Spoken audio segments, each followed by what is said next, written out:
Queridos amigos, estamos de volta para a segunda parte do detalhamento, do ser integral, desde o espírito, passando pelo espírito com todos os seus detalhes até o corpo físico. Então vamos caminhar na compreensão desses elementos. A partir do corpo búdico, o corpo seguinte é o corpo mental, que nós vamos ver que, na verdade, são dois corpos, entre mental superior e mental inferior. Mas vamos falar genericamente sobre o corpo mental, para que vocês façam uma ideia. Ele tem várias designações, é chamado de corpo superior, corpo puro, corpo do espírito, corpo sem forma. Os chakras que correspondem ao corpo mental são o laríngeo e o frontal. É o corpo energético de dimensão imediatamente inferior ao corpo búdico. Portanto, vibra numa frequência ainda menos sutil. Esse campo interpenetra a seguir, depois descendo com o corpo astral, famoso ou genericamente perispírito. É o campo por meio do qual o espírito encontra a sua expressão, corpo mental. Não possui órgãos internos que se assemelham, por exemplo, aos do corpo físico. É o idealizador e mantenedor das formas e do funcionamento dos corpos que lhe são inferiores. E aqui nós vamos, daqui a pouco, ver uma série de detalhes muitíssimo interessantes, onde podemos fazer diagnósticos a respeito da saúde, do equilíbrio, de processos de interferência obsessiva, de processos de interferência de personalidade do passado. Temos toda aí uma série de elementos a perceber aqui. O mental é o veículo que utiliza o eu cósmico, espírito, para se manifestar como intelecto concreto e abstrato. Nele, a vontade se transforma em ação. Campo de raciocínio elaborado, ali brotam os poderes da mente, os fenômenos da cognição, memória, avaliação dos nossos atos, pois é, a sede da consciência ativa, manifestada, considerado fonte da intelectualidade. A dimensão mental interage constantemente com certos aspectos da personalidade, seus ideais, altruísmo, códigos morais. Durante a existência e sua energia nutre cada experiência, mesmo quando não estamos engajados em especulações intelectuais ou no pensamento consciente. Quer dizer, ele tem uma atuação contínua. As porções periféricas do corpo mental constituem a aura, que tem tamanho e cores variáveis de acordo com a frequência dos campos vibratórios gerados pelos pensamentos. E aí, naturalmente, bons pensamentos, cores claras, bonitas, cristalinas, brilhantes. Pensamentos inferiores, cores escuras, densas, desagradáveis. A aura revela a nota tônica do campo mental das pessoas. E aí é que mora o problema, porque quando estamos aqui na matéria, fisicamente encarnados, aqui temos uma série de elementos de disfarce, tratamentos de beleza, plásticas, escova progressiva, shampoo, perfumes, roupas. A gente acaba, existe inclusive aí várias brincadeiras no sentido de que uma pessoa com recursos sempre acaba ficando bonita. Claro, trato, sempre ajuda. Mas aqui no caso da aura, é indisfarçável. Qualquer um que bate o olho, espírito mais evoluído e que olha para nós aqui, ele sabe quem nós somos. Não dá para disfarçar. A energia da mente pode ser projetada no espaço através de estruturas denominadas formas de pensamento. André Luiz fala sobre isso maravilhosamente nas suas obras, né? Constituídas de um núcleo de energia com forma modelada pela mente, e é nesse campo mental que se realiza isso, que a mente as projeta e que podem prejudicar ou, por exemplo, beneficiar os seres visados. Podemos ser nós mesmos ou terceiros, encarnados e desencarnados, conforme a vontade do seu Criador, consciente ou inconscientemente. Vale uma reflexão nesse parágrafo aí, né? O campo natural dessa energia é o mental. Projetada, ela normalmente atua primeiro sobre o corpo mental de outros, nossos às vezes, ou de outros seres. Daí passando para os corpos astral e etérico, para enfim, né, agir sobre o físico, já convertida em ação psicomotora.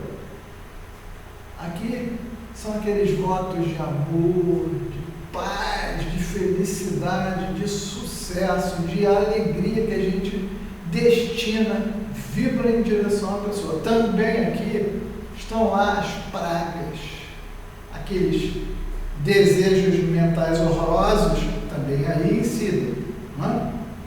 Então, se lançadas essas emoções, né, elas vão se revestir, desculpe, essas massas magnéticas, se forem densas e turvas, quanto mais baixas e negativas forem as frequências vibratórias das emoções. Nesses casos, em que se inclui a geração de formas de pensamento, a energia mental atingirá primeiro e diretamente o corpo astral, né, do ser visado, encarnado ou desencarnado, e depois passará ao etérico e, se estiver encarnado, ao físico, né? Aqui a gente esquece, né, muitas vezes, quando André Luiz falava sobre as formas de pensamento, tomando aspectos como se fossem teias de aranha, aranhas, insetos, formas negras, cinzas, escuras. Às vezes é o sujeito sentado dentro de casa, sentado no sofá, pensando um monte de besteira, recebendo um monte de imundície mental que vem pela televisão, que vem pelas redes sociais, e ali o indivíduo elabora e aquilo se transforma numa forma energética. E muitas vezes a gente entra dentro da casa de uma pessoa em que tudo é bonito, mas a gente não se sente bem. Muitas vezes vamos a outros locais onde tudo é simples, às vezes pobre, mas sentimos tranquilidade, conforto. O que seria isso? Se não, por exemplo, a interferência desses campos positivos ou negativos mentais que estão plasmados na ambiência de cada um local de residência, cada um local de trabalho e assim por diante. Encontram-se no corpo mental ligações com a forma física do indivíduo. Elas estão concentradas, né, e vão chegar nos centros nervosos, nas glândulas endócrinas maiores. A energia dos níveis mentais pode ter efeitos na condição física, porque existe uma espécie, como já dissemos, de efeito cascata, tipo que vem do mental, desce para o corpo astral, que desce para o corpo etérico e finalmente chega ao corpo físico. Quando existe uma perturbação num dos centros mentais, será imediatamente transmitida aos níveis astral e etérico. Contudo, é mais comum que uma perturbação nasça no nível astral e afete não somente o chakra etérico correspondente, mas diminua também os fluxos energéticos provenientes do nível mental. Então, o que estamos dizendo aqui? Que as perturbações, na maioria das vezes, não vêm do corpo mental. Ela vem do corpo imediatamente abaixo, que é o corpo astral, onde ali tem a sede de emoções, sentimentos. Por vezes pode ocorrer mais acima. E quando ocorre abaixo, o fato de haver um problema no corpo astral já diminui a capacidade do espírito de suprir informação, energia, saúde para o corpo físico, porque já tem ali um ponto de estrangulamento, um nó energético. Quando existe uma relação harmoniosa entre os diferentes aspectos da personalidade, o fluxo de energia passa de nível em nível de maneira ritmada. Infelizmente, tal equilíbrio é raro, porque a maioria de nós, dos seres humanos, conhece uma disfunção devido ao estresse, à rigidez mental, aos furacões emocionais e tudo mais, né? O corpo físico acaba sendo afetado quando esse tipo de perturbação perdura, né? Fica se repetindo e acaba se traduzindo em algum tipo de doença, de moléstia. Bom, eu já tinha dito com relação ao corpo mental que ele se divide em dois corpos, na verdade. Trata-se do mental superior e o mental inferior, né? O mental superior, o corpo causal, e o mental inferior, ou corpo concreto. O mental superior, qual é a função dele? Elabora e estrutura princípios e ideias abstratas, buscando sínteses ou conclusões, que por sua vez são geradoras de novas ideias, processo responsável pelo avanço científico e tecnológico, além de todo o nosso embasamento filosófico, tem sede no mental superior. No mental inferior, ali, ele trata de percepções simples e bem objetivas. Exemplo, objetos materiais, casas, pessoas, veículos, qualquer coisa. Então aqui, nós temos, para uma ilustração, uma foto do mental superior, onde aqui ele resume todos os corpos e que médiuns videntes, médiuns sonambúlicos têm plena capacidade de, observando este elemento, este corpo, fazer uma série de diagnósticos a partir de cores e de situações que podem ser observadas aqui. Adiante eu vou citar algumas meramente, mas como vocês podem ver, ele tem um núcleo e ele tem pétalas, uma série de pétalas. Essas pétalas aqui de cima se referem às pétalas do corpo, ou seja, são as pétalas do corpo búdico. Esta pétala seguinte aqui trata especificamente deste corpo que é o mental superior. Esta outra trata do mental inferior. O corpo astral, o perispírito, mais tradicionalmente tratado, psicossoma, ele pode ser visto em duas pétalas. Esta aqui, pétala 1, 2, 3, 4.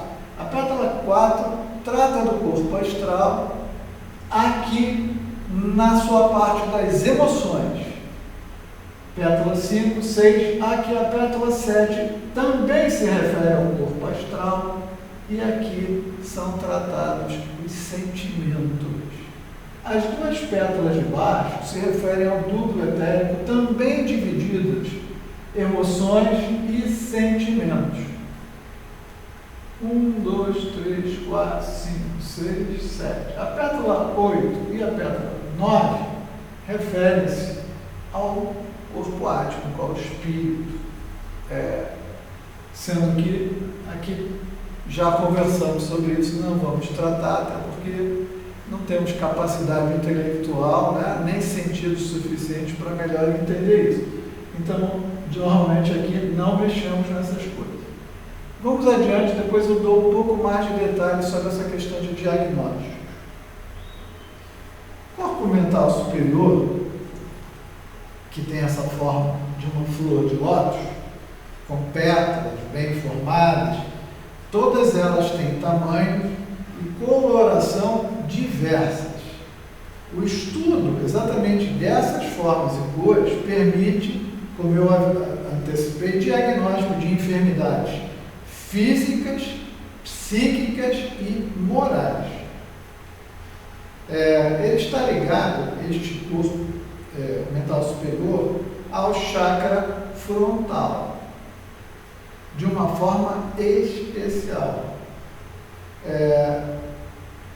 O mental superior, ele elabora e estrutura princípios e ideias abstratas, como já dissemos, buscando síntese e conclusões que definirão as ações do indivíduo. A mente espiritual é a responsável pelo raciocínio criativo. Sua estrutura superior capacita o corpo mental para a elaboração de teorias e avaliações. Em muitos aspectos, esse corpo é o campo mais próximo do que chamamos consciência superior, que, conforme já informamos, está no corpo búdico. Ela está no corpo. Ele é composto de uma substância sutil com frequência vibratória mais elevada ainda do que o campo do mental inferior. O corpo causal, também como é chamado, com efeito, ele é mais relacionado que todos os precedentes à criação e à transmissão do pensamento. Trata do domínio das ideias abstratas. Esse campo trabalha normalmente com imagens obtidas pelo canal das sensações e pode também raciocinar analiticamente sobre objetos concretos. O corpo causal está em relação com a essência das coisas e as causas reais escondidas através das aparências. É um instrumento de percepção. O corpo causal é o mundo das realidades. Quais realidades? As realidades do espírito. Muitas pessoas acham que a realidade é o plano físico. A realidade do espírito é o mundo espiritual. A realidade é a condição espiritual. Né? Então, o corpo causal é o mundo das realidades. Nesse plano, não trabalhamos mais com as emoções, as ideias e conceitos, mas com as causas essenciais. Na medida que nos esclarecemos, mais utilizamos esse recurso, ou esses recursos que aí estão. O campo causal contém o que adquirimos de vida em vida e se revela ser um depósito das qualidades mais elevadas de si mesmo. Intuição, conhecimento direto, criatividade, fé, etc. Poderia ser chamado de verdadeiro veículo da consciência do self, do si. O corpo causal é pálido e muito etéreo, com cores iridescentes como as de uma bolha de sabão. Nesse nível, o si, o self, não é mais comprimido pelos limites usuais do espaço-tempo e da causalidade. Ele é capaz de experimentar a universalidade da vida e de perceber o porquê das coisas escondidas em nós durante uma encarnação. Conhecido como superconsciente nos registros espíritas, é a fonte dos mais sublimes desejos, pensamentos e inspirações nobres e elevadas. Representa aqui a intuição pura. Voltando a ele, as pétalas, vocês podem ver que existem cores diferentes sugerindo. Então, quando olhamos aqui o corpo búdico, vemos que ele tem aqui em cima como se fosse uma taça, assim, uma taça de vinho. O normal é que ele esteja, a taça, com essa forma normal. O que percebemos, os médiuns videntes, os médiuns sonambúlicos, quando eles observam esse corpo aqui para fins de diagnósticos de processos de desequilíbrio, obsessão, etc. Então, por exemplo, se estas pétalas, se esse formato estiver para fora, a taça, em vez de estar assim, está assim, com esses traços aqui, significa que normalmente existem interferências de uma ou diversas, ou às vezes blocos de personalidade nossas, vivências nossas de outras encarnações, que estão interferindo indevidamente na nossa vida atual, porque na verdade nesse momento a chance é de cada um de nós de formar uma nova e melhor personalidade. Quando observa-se que isso está assim, por que está assim? É excesso de informação. Tem uma ou diversas, às vezes até um bloco, muitas personalidades interferindo e, digamos, a quantidade, o volume de informação é tão grande que ele mostra assim. Então, quando o médium observa e vê esse campo desta forma, já sabe que muitas vezes o obsessor do paciente, como diz Kardec em Obras Póstumas, é a própria pessoa, é o próprio espírito. As suas personalidades estão interferindo e jogando para a vida presente, ou tentando interferir na vida presente, conduzi-la, às vezes, da maneira equivocada, como trataram no passado, às vezes, em uma série de circunstâncias. Também, se essa pétala for observada e ela estiver, em vez de o formato da taça de vinho, assim, né? Estiver para dentro, como indica aqui, isso significa, em geral, uma forte tendência de processos obsessivos. As pétalas têm que ficar no sentido, né? A ponta delas anti-horário. Muitas vezes, quando os médiuns observam, as pétalas estão ao contrário, elas estão caídas aqui assim para baixo, ou as pontas estão abertas, como mostra aqui assim. A ponta está aberta. Isso normalmente vai indicar desarmonia, obsessões, simbioses e uma série de outras características. Aqui pode-se observar manchas, coloração. Tem uma série de coisas que nós podemos observar ao aprender a acessar e observar o corpo mental superior. Ele é uma fonte extraordinária de diagnóstico. Também nos processos nossos de meditação, em contato com o mental superior, nós podemos, às vezes, relembrar ou colocar mais ativamente conhecimentos que já obtivemos no passado, às vezes delituoso, mas conhecimentos preciosos, em que naquele momento lá, usamos aquele conhecimento de forma muito errada, muito equivocada, às vezes voltado para um processo egoístico, vaidade, orgulho, a prática do mal, a falta da caridade. Mas hoje, talvez mais amoroso, essas informações possam nos ser úteis. Então, por aqui, podemos ir lá buscar uma série de informações. O mental inferior, ele tem esse formato, só esse formato. Entendeu? Ele se apresenta, né, como um corpo ovalado, mais largo e menos denso que o corpo astral, nebuloso, extremamente luminoso. Suas cores e qualidades indicam o os interesses de um ser humano, suas aptidões mentais, ativas ou latentes.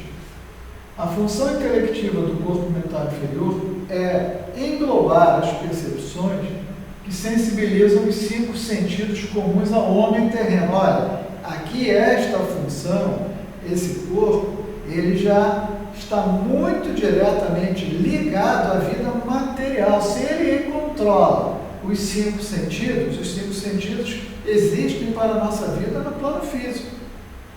Então, já podemos perceber entre o mental superior e o mental inferior que existe aí um outro patamar. Enquanto o mental superior é bastante sutil, esse já está mais denso, mais material. Esse é matéria, o outro não. Ou não como imaginamos, ele é muito mais sutil. É o corpo cognitivo, cujo raciocínio é naturalmente seletivo e impressiona diretamente o sistema nervoso. Olha aí, está diretamente relacionado à personalidade encarnada. É um banco de dados para ajudar o nosso processo na vida física encarnada. E encontra-se ligado ao chakra laríngeo, o chakra da expressão.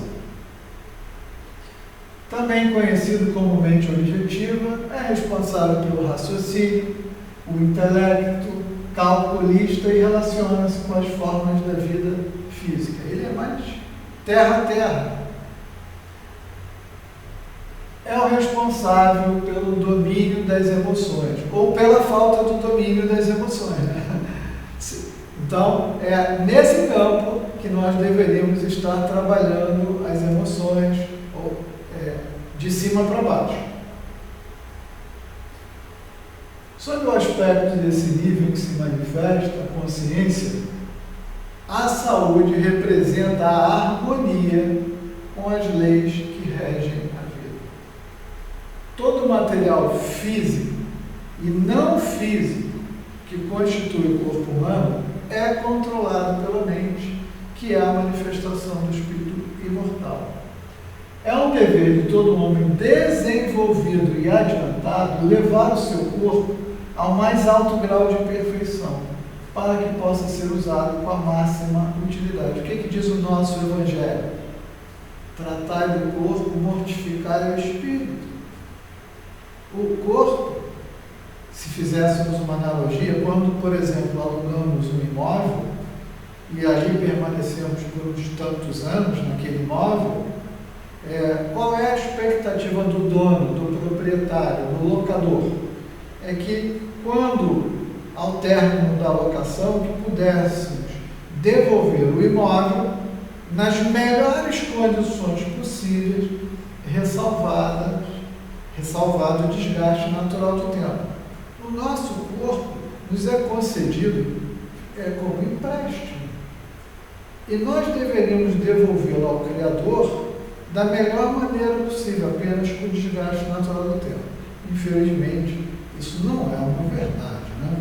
Normalmente devolvemos o corpo faltando pedaços, órgãos e uma série de coisas dada a nossa maneira de viver, de nos alimentar, hábitos, vícios, questões físicas, emocionais, uma série delas, em que a gente acaba precocemente antecipando o nosso desencarne pelo desgaste mais rápido, mais acelerado do que aquilo que estava programado no planejamento reencarnatório, não é? Então, o corpo físico deve ser mantido em boas condições, são e preparado para receber as ordens da mente, em vez de ser a mente dirigida por ele. Então, aqui, estamos estabelecendo aqui uma hierarquia muito clara.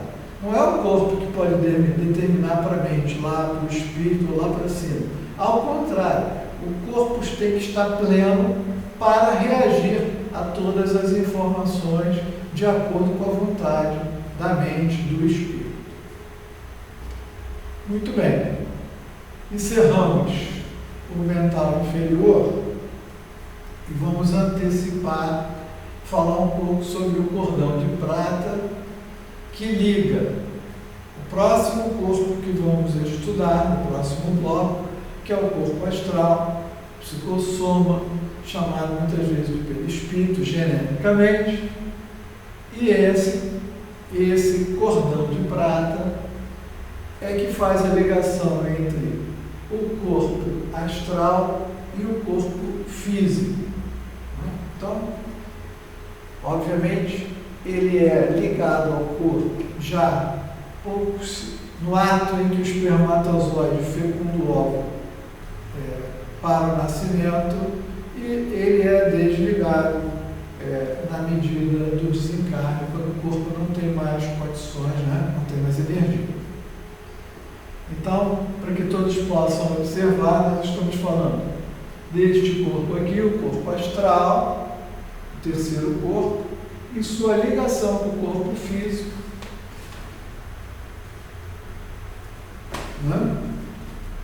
É isso que vamos ver.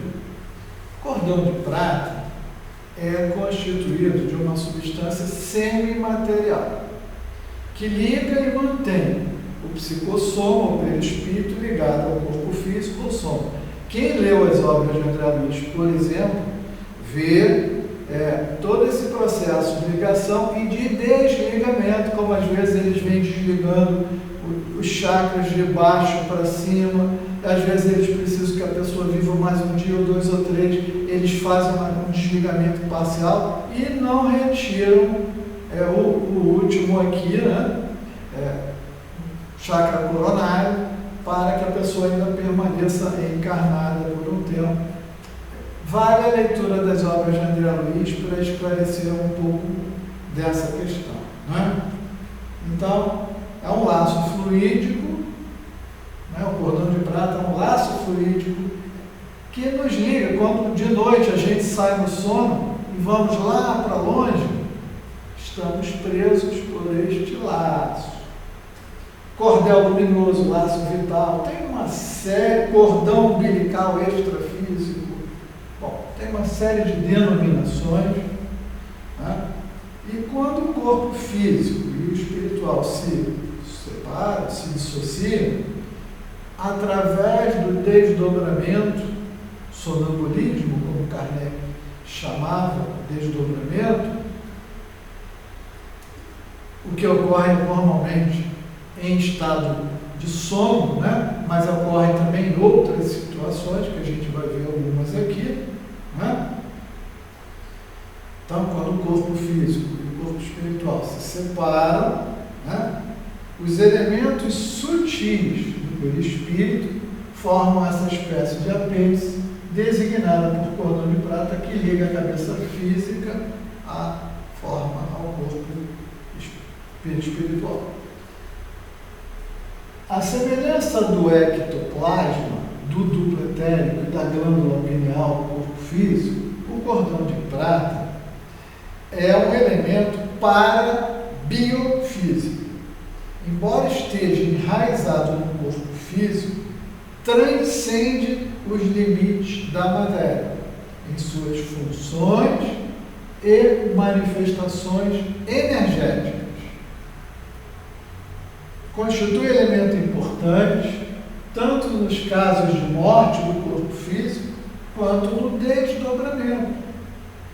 No momento da morte física ou desencarne, ele é rompido definitivamente, enquanto durante o processo de desdobramento ou projeções da consciência encarnada, o cordão de prata mantém a ligação do corpo espiritual com o físico, impedindo a morte deste, conservando ambos ligados e em constante comunicação. Em sua anatomia, o cordão de prata apresenta elasticidade com densidade e diâmetro variáveis. Sua estrutura junto ao corpo físico é constituída de vários fios tênues cintilantes. Também é característica do cordão de prata, quando em contato com a atmosfera etérica, o brilho ou luminosidade próprio de sua constituição ectoplasmática, com a natural fosforescência.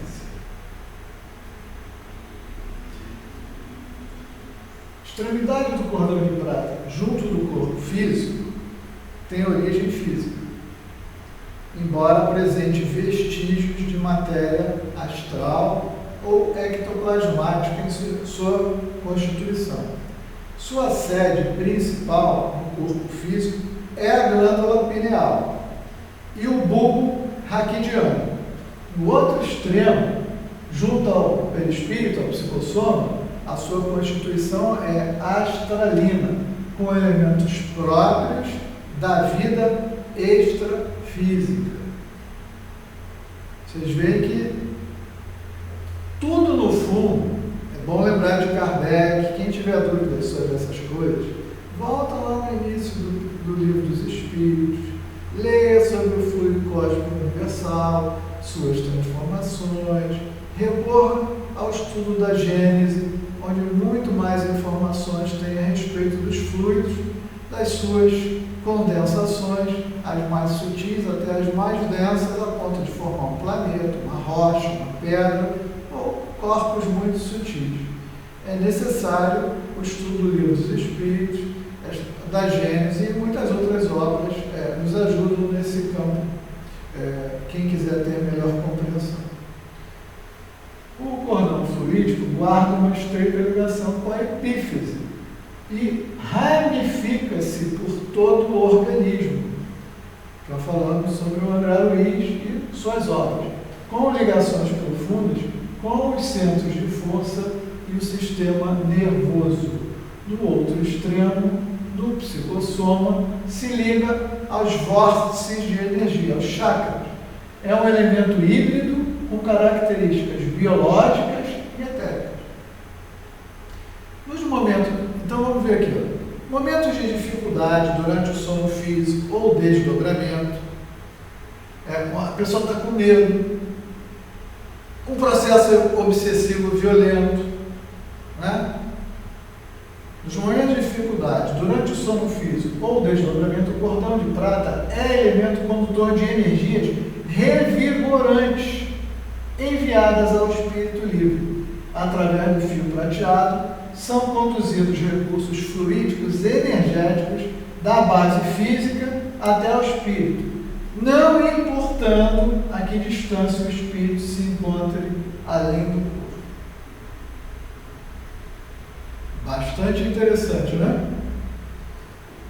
O cordão de prata regula a quantidade de energia etérica que é transferida do corpo astral ao físico e ao etérico, por ocasião das transferências energéticas. Lembra daquele negócio lá da geração de energia que vai transmitindo? Então ele está dizendo aqui que existem energias circulando de cima para baixo, de baixo para cima, e que tem uma série de funções reguladoras para que a energia chegue no corpo físico sempre de modo adequado.